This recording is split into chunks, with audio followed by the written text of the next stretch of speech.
Hi, it's Dr. Judith Briles with another short tip for you. My question today is, how are you doing with your book marketing? And what's the number one way in your book marketing to build your influence that's worked for you, or maybe hasn't worked for you? Book marketing is essential. How long do you have to keep book marketing? How long do you want book sales? It's that simple. And there are different ways and different strategies that will get out to you that are more appropriate for one type of book than for another, that are more appropriate for one author than for another. And what you've got to do is find what works for you. For those of you who are on the introvert side, social media, the internet is your best friend. There is so much that you can do with the various social media platforms that are tied in, maybe with your genre, your area of expertise. If it's a business book, you're definitely on LinkedIn. You're definitely using Twitter. If you're doing more relationship book, you're onto the Facebook. It could even be in Pinterest. If you've got a highly visual book, you gotta be on Pinterest.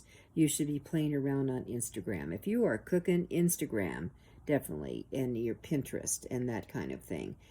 TikTok is selling humongous amounts of books. No, you don't have to get up and dance and move around, but you can supply information. And the best way to do with any of these platforms is to just get in and play around.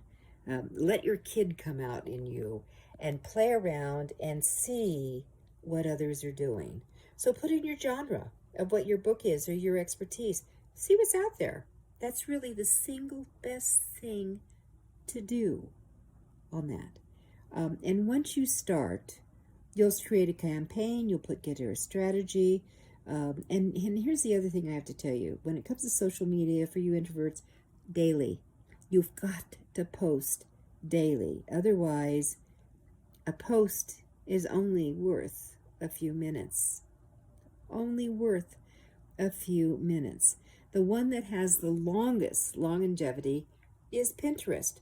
So play around. There are really great techniques and strategies to use for Pinterest to up your game, to play around, to understand what works for you, your book, and your genre. I'm Judith Briles. We'll be back with more tips for you to build your influence.